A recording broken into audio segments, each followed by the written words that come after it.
রমজানের প্রস্তুতির মধ্যে 1 নম্বর প্রস্তুতি হচ্ছে তওবা এবং ইস্তেগফার করে নেওয়া।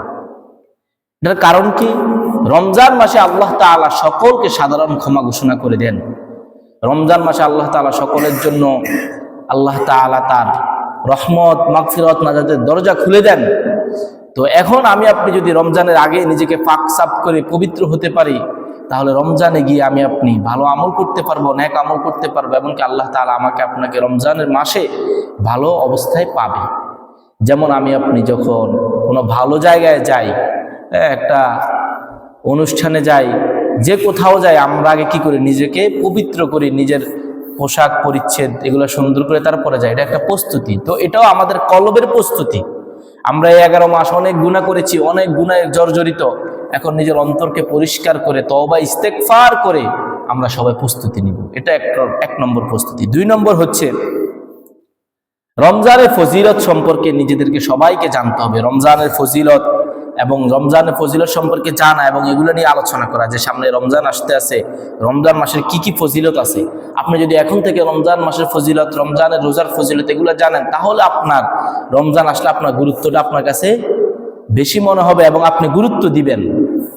এ কারণে এখন থেকে রমজানের মাসের ফজিলতগুলো জানা, নিজের এগুলো নিয়ে আলোচনা করা, না জানলে যারা জানে তাদেরকে জিজ্ঞাসা করা, চায়ের দোকানে বসে বিভিন্ন মানুষের গীবত শেকায়েত না করে, বিভিন্ন অযথা কথা না বলে রমজানের মাসের ফজিলত সম্পর্কে আমরা নিজেরাও জানবো, আলোচনা করব, যারা জানে না তাদেরকে জানাবো। এটা হচ্ছে আমাদের দ্বিতীয় প্রস্তুতি।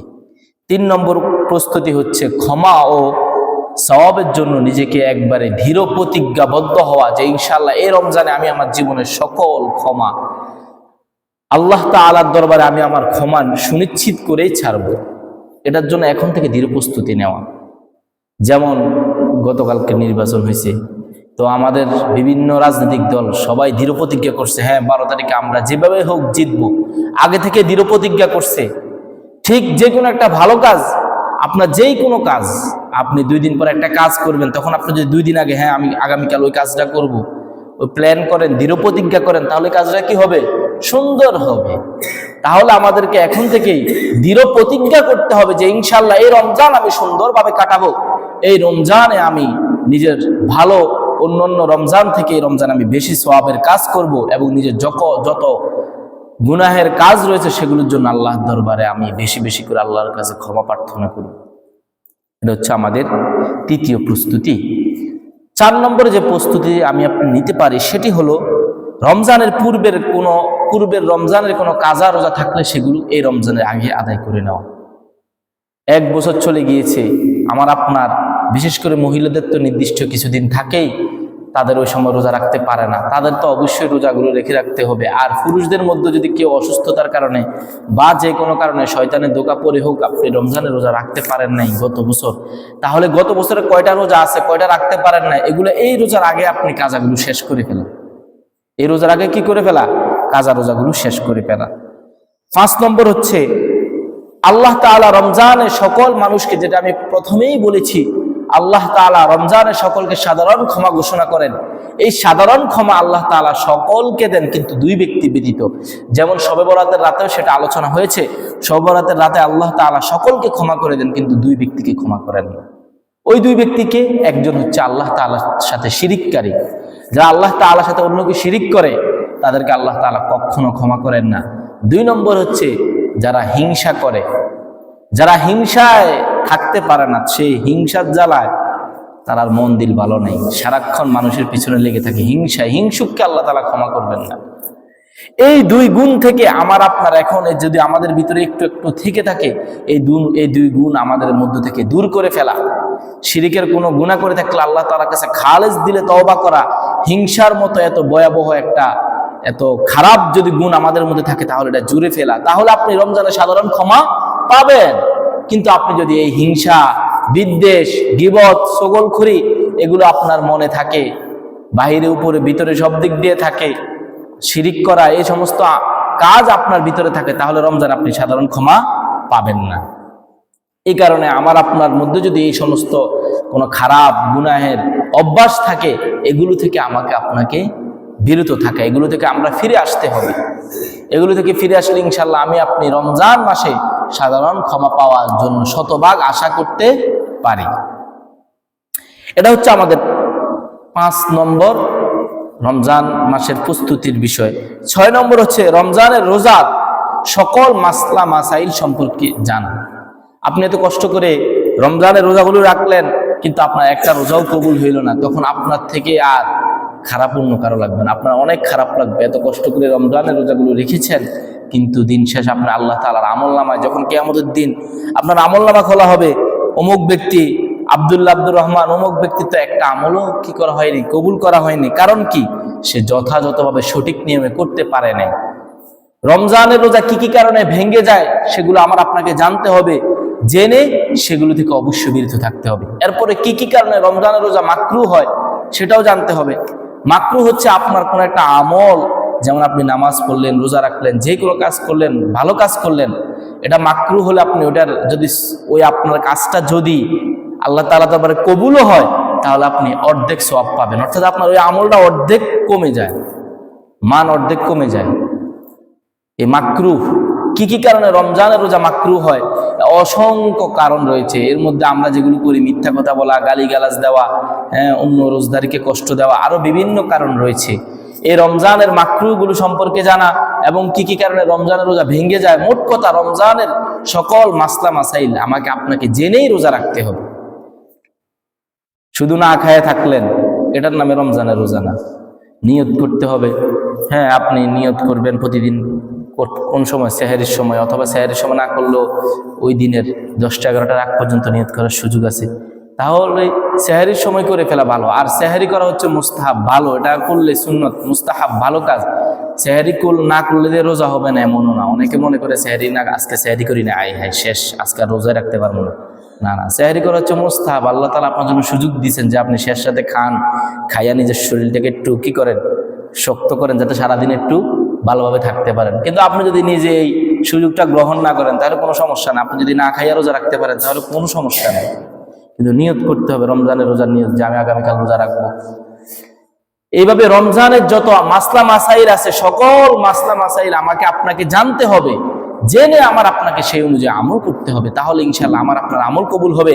আমি আপনি এখন নামাজ পড়ি, অনেকে অনেক ভালো কাজ করি, কিন্তু দুঃখজনক বিষয় আমরা অনেকেই জানি না, নামাজের ফরজ বিধানগুলো জানি না, নামাজের ওয়াজিবগুলো জানি না, নামাজের সুন্নত বিধানগুলো জানি না।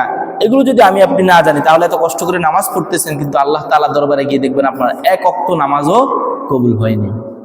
কি কি কারণে নামাজ ভেঙে যায় জানতে হবে। নামাজের বাহিরে এবং ভিতরে 13টা ফরজ আছে, নামাজের ওয়াজিব আছে, নামাজের সুন্নত আছে, নামাজের মাকরুহ আছে, এগুলো জানতে হবে। ঠিক এমনইভাবে রমজানের কি কি মাসলা মাসাইল আছে সেগুলো আমাকে আপনাকে জানতে হবে। এটা হচ্ছে আমাদের কি 6 নম্বর প্রস্তুতি। 7 নম্বর হচ্ছে আমরা সবাই চিন্তা করব যে গত পূর্বের রমজানে আমি কি কারণে, কোন গুনাহের কারণে বা কোন কাজের কারণে আমি পূর্বের রমজানে আমি ভালোভাবে কাটাতে পারি নাই, কোন কারণে আমি পূর্বের রমজানে তারাবির নামাজটা পড়তে পারি নাই, কোন কারণে আমি পূর্বের রমজানে ঠিকমতো কোরআন তেলাওয়াত করতে পারি নাই, পুরা রমজান এক খতম কোরআনও দিতে পারি নাই, কি কারণে আমি 5 ওয়াক্ত নামাজ পড়তে পারি নাই। এই কারণগুলো খুঁজে খুঁজে বের করা, বের করে এই বছর ওই কারণগুলো থেকে বিরত থাকা, এটা একটা গুরুত্বপূর্ণ প্রস্তুতি। আপনার যেটা চলে গেছে সেটা শেষ, সেটার জন্য আর আফসোস করে লাভ নাই। সেটার জন্য আপনি আল্লাহ তাআলার দরবারে বেশি বেশি দোয়া করেন, আল্লাহ আমাকে ক্ষমা করে দেন, ভুল করে ফেলছি। কিন্তু এই রমজান আসতেছে, এই রমজানের জন্য নিজেকে পরিপূর্ণভাবে ভালোভাবে প্রস্তুত করেন। তো এটাও একটা গুরুত্বপূর্ণ প্রস্তুতি যে আমি গত রমজানে প্রতিদিন কি সঠিকভাবে 20 রাকাত তারাবির নামাজ পড়েছি, যদি না পড়ে থাকি কি কারণে পড়তে পারি না, চায়ের দোকানে আড্ডা দিছি, মোবাইল টিপছি, না কি করছি ওই সময়, ওটা বের করেন যে ওই কাজটা থেকে বছর আমি আপনি বিরত থাকতে হবে, ওই কাজ এই সময় করা যাবে না। এইভাবে আমি গত রমজানে কি কোনো কারণে রোজা আমার পক্ষে কোনো রোজা ছুটে গেছে, কি কারণে ছুটে গেছে, কোরআন তেলাওয়াত করতে পারি নাই, রমজান মাসের মতো এত কোরআন নাজিলের মাস আমার আপনার থেকে অতিবাহিত হয়ে গেল, কিন্তু এক পৃষ্ঠা কোরআন তেলাওয়াত আমার দ্বারা সম্ভব হয়নি, এমনকি এক খতমও দিতে পারি নাই। তাহলে এটা কি কারণে পারি নাই? এই কারণগুলো খুঁজে বের করে এই বছর এই কারণগুলো থেকে দূরে থাকা, এটা হচ্ছে আমাদের 7 নম্বর রমজানের প্রস্তুতি। 8 নম্বর হচ্ছে নেক আমল এখন থেকে শুরু করে দেওয়া। আপনি রমজান মাস আসলো, প্রথম দিনেই আপনি একবারে 5 ওয়াক্ত নামাজ পড়ে ফেলবেন, মানে যে সাপ্তাহিক মুসল্লি, যে সপ্তাহে একদিন জুমার নামাজ পড়ে, সে জীবনে একদিনে 2টা 5 ওয়াক্ত নামাজ পড়তে পারবো না। তার জন্য লাগাতার একদিনে 5 ওয়াক্ত নামাজ পড়া অনেক বিশাল ব্যাপার হয়ে যাবে, কারণ পরে সপ্তাহে একদিন সে একদিনে 5 ওয়াক্ত নামাজ পড়বে, এটা বিশাল ব্যাপার। এই কারণে যারা আমরা নামাজি নাই, বেনামাজি আছি, নামকা হস্তে মুসল্লি, নামকা হস্তে মুসলমান, নামাজের সাথে কোনো সম্পর্ক নাই, হ্যাঁ ঠিক মতো নামাজ পড়ি না, তারা এখন থেকে শুরু করে দেন, তাহলে আপনি রমজানে শুরু ইনশাল্লাহ পারবেন। এখন থেকে 2-3 ওয়াক্ত 4 ওয়াক্ত 5 ওয়াক্ত আস্তে আস্তে শুরু করে দেন। সাপ্তাহিক মুসল্লি, আল্লাহু আকবার, তারা সাপ্তাহিক মুসলমান। ইমান আছে কিনা আল্লাহ তাআলাই ভালো জানে। যে অবস্থা আমাদের কয়জনের ইমান ঠিক আছে আল্লাহ তাআলা ভালো জানে। প্রতিদিন সবাই ঘুমানোর আগে একবার লা ইলাহা ইল্লাল্লাহু মুহাম্মাদুর রাসূলুল্লাহ পড়ে ঘুমাবেন। যে পরিস্থিতি আমাদের কথাবার্তা, আচার ব্যবহার, আমরা তো এগুলো বুঝিও না। অনেক সময় আমাদের কথার কারণে আমাদের ইমান চলে যায়। আমি মনে করি যে একবার ছোটবেলা মুসলমানের ঘরে জন্ম নিছি তো আমি মুসলমান। না, আপনার অনেক দায়িত্ব আছে। আমরা অনেক সময় এমন কথা বলি, হ্যাঁ, নবী রাসূলকে নিয়ে, আলেমদেরকে নিয়ে, বা যেই কোনো বিষয় নিয়ে, স্বাভাবিক একটা বিষয় নিয়ে আপনার ইমান চলে যাবে। যেমন নামাজ, রোজা, হজ, যাকাত, ইসলামের বিধিবিধানগুলো, এগুলোকে যদি আপনি অস্বীকার করেন তাহলে একবারে আপনি এই ব্যাপারে কোনো দ্বিমত না, আপনি যত বড় আলেমের কাছে যান আপনি কাফের হয়ে যাবেন, আপনি আর মুসলমান থাকবেন না। একটা হচ্ছে অস্বীকার করা, একটা হচ্ছে না মানা, দুইটার মধ্যে পার্থক্য আছে। একজনে স্বীকার করে হ্যাঁ 5 ওয়াক্ত নামাজ পড়তে হইব, রোজা রাখতে হইব, হজ করতে হইব, যদি আমার তৌফিক হয় হজ করতে হইব, তৌফিক থাকলে যাকাত দিতে হবে, ইসলাম অনুযায়ী চলতে হবে, আমি মানি, কিন্তু আমার দুর্বলতার কারণে, আমার গুনাহের কারণে আমি পারি না, সেটা ভিন্ন বিষয়। হ্যাঁ, সে স্বীকার করে, সে বলে হ্যাঁ আমি একজন মুসলমান হিসেবে আমার 5 ওয়াক্ত নামাজ পড়া দরকার, রোজা রাখা দরকার, কিন্তু আমি পারি না, শয়তানের ধোকায় পারি না। ওই ব্যক্তি হয়তো যদি আল্লাহ তাআলা তাকে ক্ষমা করে দেয় সেটা ভিন্ন বিষয়। কিন্তু যদি কেউ বলে আর রমজানের রোজা আছে, রোজা কি রাখা লাগেনি? তো কিসের রোজা, কিসের শরীয়ত? বলে না অনেকে শরীয়ত কিসের, কোরআন হাদিস কিসের? এগুলো বলে ইমানে থাকবে না। এগুলো বললে কি থাকবে না? ইমান থাকবে না। এই কারণে নেক আমলের প্রস্তুতি এখন থেকে শুরু করে দেওয়া। নামাজ, হ্যাঁ এখন থেকে কোরআন পড়া, এখন থেকে আস্তে আস্তে নামাজ পড়া, এরপরে 2-1টা রোজা রাখা। শাবান মাসে রাসূল করিম সাল্লাল্লাহু আলাইহি সাল্লাম সবচেয়ে বেশি রোজা রাখতেন। তো শাবান মাস এখন চলতেছে, 1-2টা রোজা রাখলেন ফাঁকে ফাঁকে, তাহলে আপনি রমজান আসলে আর কষ্ট হইবে না, তাহলে রমজানে সুন্দরভাবে রোজা রাখতে পারবেন।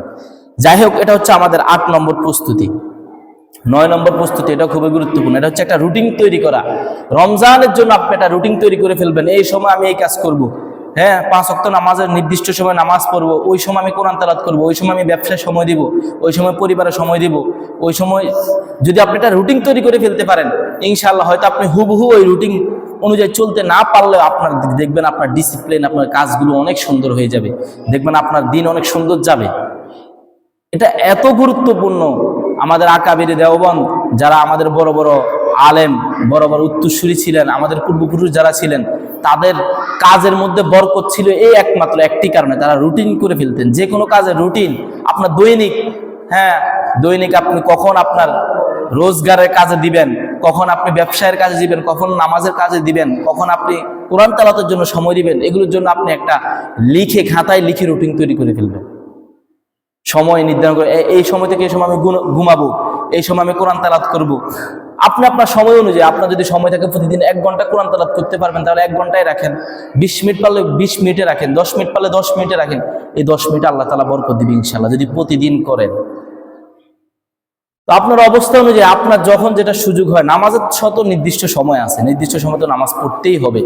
নির্দিষ্ট সময় নামাজ পড়লেন, ওই নির্দিষ্ট যখন এই রুটিনগুলো যদি তৈরি করে আপনি রমজানে চলতে পারেন, তাহলে ইনশাআল্লাহ দেখবেন আপনার রমজান অনেক সুন্দর হয়ে যাবে। এটা আমরা সবাই করবো। এটা হচ্ছে 9 নম্বর প্রস্তুতি। 10 নম্বর প্রস্তুতি হচ্ছে রমজানের চাঁদ দেখা। এটা একবার একটা সুন্নত, একটা আমল। আপনি যদি রমজানের শাবান মাসের 29 তারিখে চাঁদ দেখবেন, এই মাগরিবের পরে, এটা দেখলে আপনার সওয়াব হবে। রমজানের চাঁদ দেখা এটা একটা সুন্নত আমল, এটা একটা সুন্নত। আপনি চাঁদ দেখলে আপনার সওয়াব হবে। আমরা এখন অনেক সুন্নত আছে যেগুলো আমরা ছেড়ে দিয়েছি, এগুলো সুন্নতে মনে করি না।